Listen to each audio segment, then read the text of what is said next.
तो शुरू करते हैं chapter 34 purchase return entry in tally ERP 9। जिस तरह हम परचेज की एंट्री करते हैं बिल्कुल उसी तरह परचेज रिटर्न की भी एंट्री की जाती है। तो बिल्कुल आसान शब्दों में मैं आपको इस वीडियो में परचेज रिटर्न एंट्री से रिलेटेड कंप्लीट गाइड देने वाला हूं। तो शुरू करने से पहले आपको ये बता देता हूं कि परचेज रिटर्न है क्या। हालांकि इसके लिए मैंने जो लास्ट चैप्टर है चैप्टर 33 उसमें कंप्लीटली बताया है, जिसमें परचेज रिटर्न और सेल्स रिटर्न दोनों के बारे में मैंने बताया। अगर तो फिर भी एक छोटा सा इंट्रोडक्शन वापस दे देता हूं। परचेज रिटर्न है क्या। हमने किसी पार्टी से माल खरीदा था, उस माल में से कुछ माल या सारा माल हमें पसंद नहीं आया, या माल खराब था, या दूसरा कोई भी XYZ रीजन जिसकी वजह से हमने वो माल वापस रिटर्न कर दिया। तो इस केस में जिस भी कंपनी को हमने माल रिटर्न किया है वो हमें क्रेडिट नोट बना करके देती है। तो ये जो क्रेडिट नोट आता है, ये क्रेडिट नोट सामने वाली पार्टी के लिए क्रेडिट नोट है, लेकिन अपने लिए डेबिट नोट होता है और इसकी एंट्री डेबिट नोट में की जाती है। तो अब चलते हैं टैली ईआरपी 9 में, देखेंगे कि ये एंट्री कैसे होगी। तो सबसे पहले आपको अकाउंटिंग वाउचर में आकर एंटर कर देना है। अभी आप देख सकते हो यहाँ पर वाउचर ओपन है परचेज का। परचेज रिटर्न की एंट्री करने के लिए डेबिट नोट का वाउचर ओपन करना पड़ेगा। तो यहाँ पर आप देख सकते हो यहाँ पे लिखा हुआ है क्रेडिट नोट डेबिट नोट, लेकिन ये अभी वाउचर जो है यहाँ पे डिसेबल है, यहाँ पे ये वाउचर एक्टिव नहीं है। तो इन वाउचर में एंट्री करने के लिए इन वाउचर को एक्टिव करना पड़ेगा, जिसके लिए आपको जाना है सीधा यहाँ पे F11 फीचर्स में। यहाँ पर आपको प्रेस करना है F11। सीधा आपको यहाँ पर आना है, इन तीन ऑप्शन को करना है यस। सबसे पहला use debit and credit note, इसको करेंगे yes. Record credit notes in invoice mode, इसको भी यस करेंगे। और record debit note in invoice mode, इसको भी यस करेंगे। इन तीन ऑप्शन को आपको यस करके इसको कर देना सेव। एंटर करेंगे हम आखिर तक, तो ये हमारा जो सेटिंग है ये चेंज हो जाएगी। तो अब आप यहाँ पे देख सकते हो क्रेडिट नोट और डेबिट नोट जो है वाउचर वो एक्टिव हो गया है। तो डेबिट नोट के लिए आप देख सकते हो यहाँ पर F9 लिखा हुआ है, जिसके नीचे दो लाइन है। इन दो लाइन का मतलब होता है कंट्रोल, और अगर किसी के नीचे एक सिंगल लाइन है तो उसका मतलब होता है ऑल्ट। ये आप थोड़ी सी हिंट आपको दे देता हूँ। अगर किसी भी शॉर्टकट के नीचे अगर एक लाइन बनी हुई है तो उसका मतलब है ऑल्ट, दो लाइन बनी हुई है तो उसका मतलब है कंट्रोल, और अगर कोई लाइन है ही नहीं तो सीधा वही फंक्शन बार को आपको प्रेस करना है। तो परचेज की एंट्री के लिए हम F9 प्रेस करते हैं और परचेज रिटर्न की एंट्री के लिए हम कंट्रोल प्लस F9 प्रेस करेंगे। जैसे ही कंट्रोल प्लस F9 दबाएंगे तो यहाँ पर हमारा डेबिट नोट जो है वो ओपन हो जाएगा। एंट्री शुरू करने से पहले मैं आपको ये बता देता हूँ कि डेबिट नोट जो होता है वो दो तरह का होता है। पहला जो डेबिट नोट होता है वो होता है वाउचर मोड में, और दूसरा जो डेबिट नोट होता है वो होता है इनवॉइस मोड में। आप यहाँ पर देख सकते हो फंक्शन बार में यहाँ पे लिखा हुआ है एज वाउचर, जिसका शॉर्टकट है कंट्रोल प्लस वी। तो अभी देखिए जैसे ही मैं कीबोर्ड में कंट्रोल प्लस वी दबाऊंगा तो अभी मेरा जो डेबिट नोट है वो है इनवॉइस मोड में। जैसे ही कंट्रोल वी दबाऊंगा तो ये वाउचर मोड में आ जाएगा। यहाँ पर डेबिट और क्रेडिट का आपको पूछेगा। अब आप देख सकते हो यहाँ पर पार्टी नेम जो आ रहा था पहले वो अब यहाँ से हट गया है। तो ये जो डेबिट नोट है ये है वाउचर मोड में। तो इस डेबिट नोट को हमको रखना है इनवॉइस मोड में। अगर मान लीजिए आपका ये जो डेबिट नोट है कुछ इस तरह का आ रहा है, जिसमें पार्टी का नाम परचेज लेदर ये आपसे नहीं पूछ रहा है, तो आपको सबसे पहले इस डेबिट नोट को इनवॉइस मोड में करना पड़ेगा। उसके लिए वापस फंक्शन बार में यहाँ पे देख सकते हो आप लिखा हुआ है एज इनवॉइस। तो कंट्रोल प्लस वी जैसे ही दबाऊंगा तो मेरा ये जो वाउचर है वापस इनवॉइस मोड में आ जाएगा। अब यहाँ पे पार्टी नेम और परचेज लेदर मेरे से पूछ रहा है। तो सबसे पहली बात ये। दूसरी बात, इनवॉइस मोड के अंदर भी जो डेबिट नोट होता है वो दो तरह का होता है। एक जो होता है उसको बोलते हैं आइटम इनवॉइस, और दूसरा जो होता है उसको बोलते हैं अकाउंटिंग इनवॉइस। फिर से अगर आप फंक्शन बार में देखोगे तो यहाँ पर लिखा हुआ है अकाउंटिंग इनवॉइस, जिसका शॉर्टकट है ऑल्ट आई। ऑल्ट आई प्रेस करूंगा तो मैं यहाँ पे क्या होगा अभी देखिए आप, यहाँ पे लिखा हुआ आ रहा है नेम ऑफ आइटम। जैसे ही ऑल्ट प्लस आई दबाऊंगा तो नेम ऑफ आइटम की जगह पर्टिकुलर लिखा हुआ जाएगा। यानी अब अगर डेबिट नोट में आप इसमें एंट्री करते हो यहाँ पर आइटम की लिस्ट नहीं खुलेगी। तो अगर आप मान लीजिए कोई आइटम वापस रिटर्न कर रहे हो तो डेबिट नोट में आपको सबसे पहले डेबिट नोट को इनवॉइस मोड में रखना पड़ेगा, और उसके बाद में भी आपको इस डेबिट नोट को आइटम इनवॉइस में रखना पड़ेगा। तो वापस अगर फंक्शन बार में देखोगे तो यहाँ पे लिखा हुआ रहा है आइटम इनवॉइस। तो जैसे ही मैं वापस Alt प्लस आई यहाँ पे दबाऊंगा तो जो पर्टिकुलर लिखा हुआ आ रहा है वहां पे अब लिखा हुआ जाएगा नेम ऑफ आइटम। तो उम्मीद करता हूं कि आपको समझ में आ गया होगा कि मैं क्या बताना चाह रहा हूं। तो आपको सिंपली करना क्या है, डेबिट नोट वाउचर को इस तरह रखना है जिसमें सबसे पहले आपको डेबिट नोट वाउचर को इनवॉइस मोड पे रखना है और दूसरा आपको एज आइटम इनवॉइस मोड पर रखना है।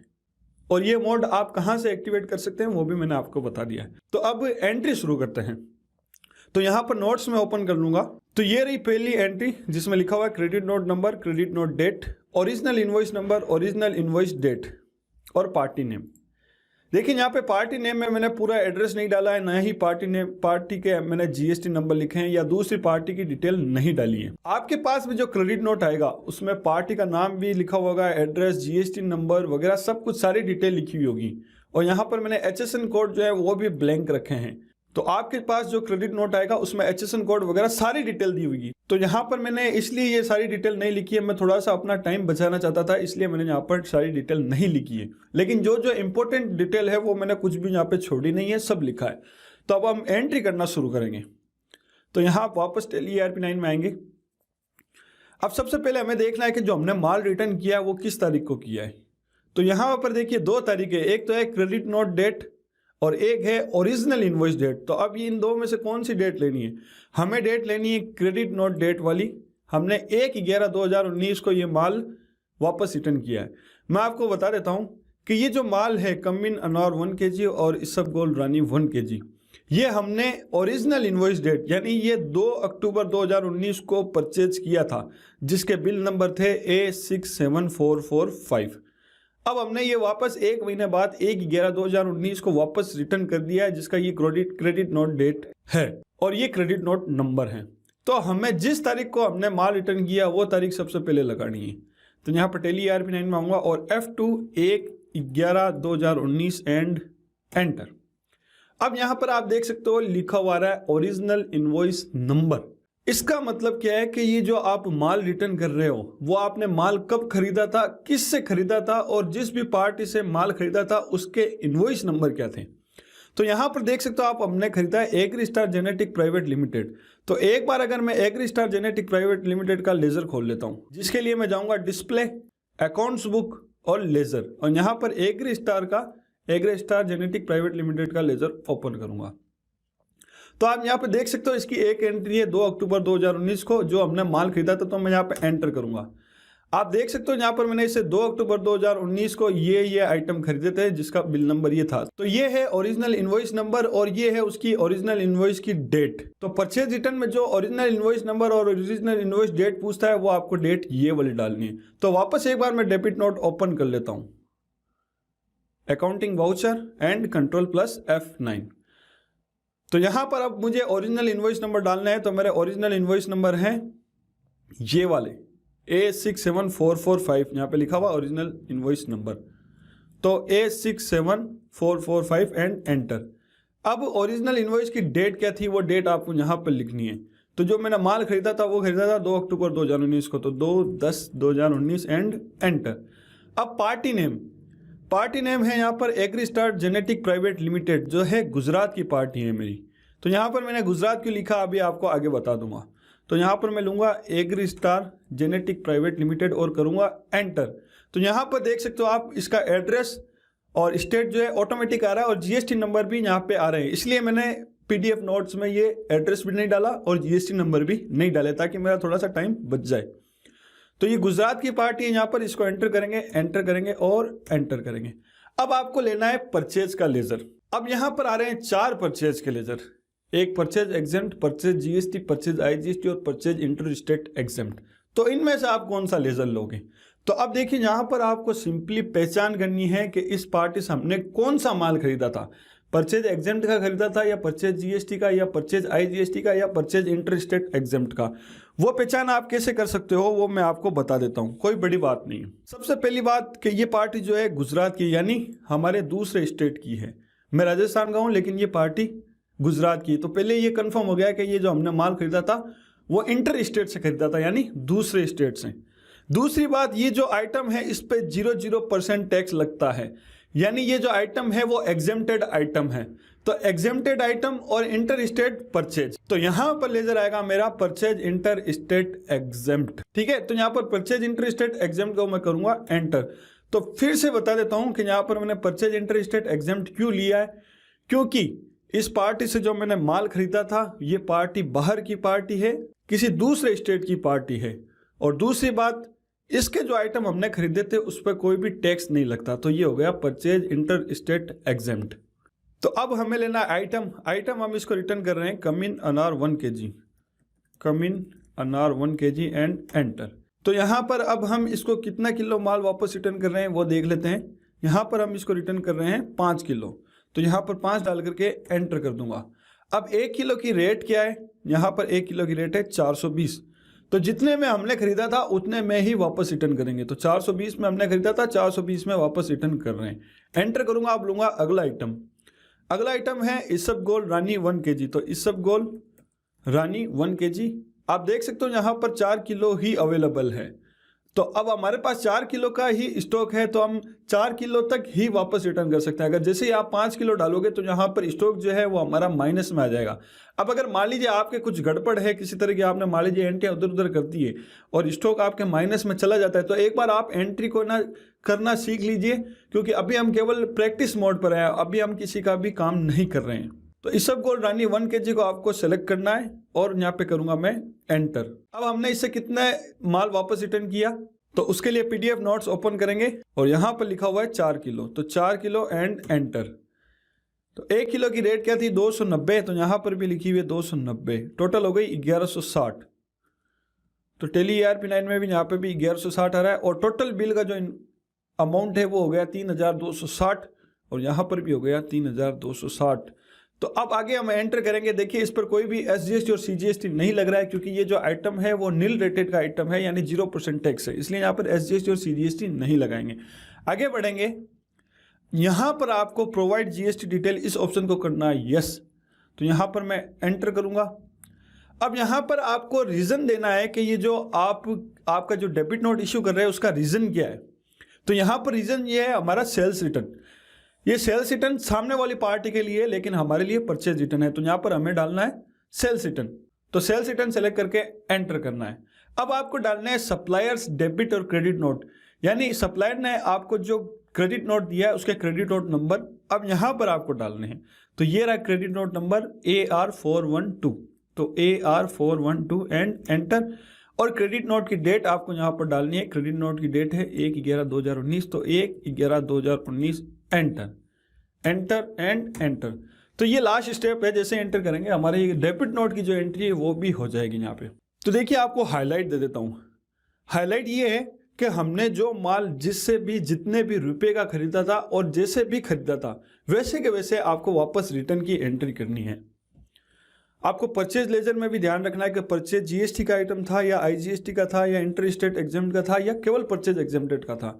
तो परचेज लेजर का भी आपको ध्यान रखना है और कहाँ पर ओरिजिनल इनवॉइस नंबर डालना है, कहाँ पर ओरिजिनल इनवॉइस की डेट डालनी है, कहाँ पर डेबिट नोट और कहाँ पर क्रेडिट नोट की डिटेल डालनी है, वो भी मैंने आपको बता दी। तो इस डेबिट नोट को मैं कर दूंगा सेव और अब एक और डेबिट नोट एंट्री करके मैं आपको बताऊंगा जिसमें हम GST का कोई भी आइटम पिक कर लेते हैं। तो वापस नोट्स ओपन कर लेता हूँ और यहाँ पर GST का आइटम है ये वाली एंट्री। तो इस एंट्री को मैं आपको करके बता देता हूँ। सबसे पहले यहाँ पर क्रेडिट नोट की डेट है 1/11/2019, यानी 1/11/2019 को हमने ये माल रिटर्न किया है। तो टेली ERP9 में आऊँगा F2 1/11/2019 एंड एंटर। अब ओरिजिनल इन्वॉइस नंबर, तो इसके ओरिजिनल इन्वॉइस नंबर यहाँ पे लिखा हुआ है 0473 एंटर। और ओरिजिनल इनवॉइस की डेट, जिस तारीख को हमने माल खरीदा था उस तारीख की वो डेट यहाँ पे लिखनी है। तो वो डेट है 2/10/2019, तो 2/10/2019 एंड एंटर। अब किस पार्टी को आप वापस माल रिटर्न कर रहे हो, हम कर रहे हैं जे इलेक्ट्रॉनिक को, तो जे इलेक्ट्रॉनिक एंड एंटर। तो आप देख सकते हैं यहाँ पर ये पार्टी जो मेरी है वो राजस्थान की है और इसके GST नंबर भी यहाँ पे लिखे हुए हैं। तो मैं एंटर कर दूंगा। अब इसमें परचेज का लेजर लेना है, फिर आपको परचेज लेजर की पहचान करनी है। तो यहाँ पर सबसे पहली बात तो ये कि पार्टी जो है राजस्थान की, यानी मेरे सेल्फ स्टेट की है। और दूसरी बात कि इसके आइटम पर जो है टैक्स लगता है, यानी ये GST का आइटम है। तो मेरे ये जो परचेज का लेजर हो जाएगा वो लेजर हो जाएगा परचेज GST एंड एंटर। तो परचेज GST लेजर मैंने सेलेक्ट कर लिया। अब आइटम है पैनासोनिक P100। तो यहाँ पर मैं टाइप करूँगा पैनासोनिक P100। देख सकते हो आप पैनासोनिक P100 के आगे आइटम कितने हैं अपने पास, वो यहाँ पर लिखे हुए आ रहे हैं। तो यहाँ पर पैनासोनिक P100 को मैं सेलेक्ट करूंगा और एंटर कर दूंगा। अब आपने इसको कितना माल रिटर्न किया वो देख लेते हैं। तो उसके लिए मैं यहाँ पे वापस नोट्स को ओपन कर लेता हूँ और यहाँ पर मैंने इसको माल रिटर्न किया 1 पीस, तो 1 एंड एंटर। अब 1 पीस की रेट यहाँ पे वैसे ऑटोमेटिक आ जाएगी, फिर भी हम यहाँ पे वेरीफाई कर लेते हैं 4642.82 एंड 4642.82। एंटर करेंगे। अब दूसरा आइटम है हमारा पैनासोनिक P101। यहाँ पर भी हमारे पास केवल एक ही क्वांटिटी अवेलेबल है, तो एंटर करेंगे। अब इसको हमने रिटर्न किया 1 पीस वापस, तो अब यहाँ पे 1 पीस एंड एंटर। 1 पीस की rate 6517.80, enter. Total taxable value हो गई हमारी 11160.62, तो यहाँ पर भी आ रहा है 11160.62। अब इस पर हमें SGST और CGST लगाना है, तो यहाँ पर हम एंटर करेंगे और SGST एंड CGST, तो यहाँ पर SGST और CGST हमने लगा दिया है। अब करेंगे हम राउंड ऑफ, तो यहाँ पर राउंड ऑफ एंड एंटर।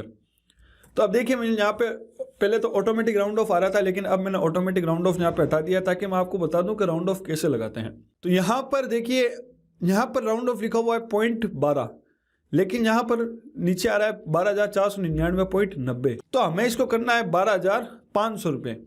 तो यहाँ पर 0.12 जो है ये गलत है, यहाँ पे आएगा 0.10। तो आपको थोड़ा सा अपने हिसाब से भी दिमाग लगाना है कि इसमें कितना राउंड ऑफ करने की ज़रूरत है। तो आप 0.12 करोगे तो राउंड ऑफ सही नहीं होगा, तो यहाँ पर 0.10 आपको टाइप करना है। तो जैसे ही 12,499.90 पैसे में 10 पैसे और ऐड कर दोगे, तो यहाँ पर मेरा जो इन्वॉइस है वो हो जाएगा 12,500 रुपये का। तो ये कम्प्लीटली राउंड ऑफ हो गया है।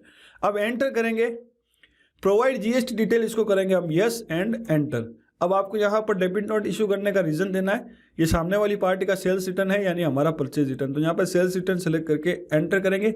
अब आपको यहाँ पे डालना है सप्लायर्स डेबिट या क्रेडिट नोट नंबर, तो यहाँ पर है क्रेडिट नोट नंबर इसके 0852 एंड एंटर, और क्रेडिट नोट की date 1/11/2019 and enter enter and enter. तो ये है परचेज रिटर्न की एंट्री। डेबिट नोट की एंट्री बहुत ही इजी है, बहुत ही आसान है, बिल्कुल वैसी की वैसी एंट्री है जिस तरह आप परचेज की एंट्री करते हो। बस यहाँ पे कुछ ही फंक्शन चेंज है जो मैंने आपको बता दी।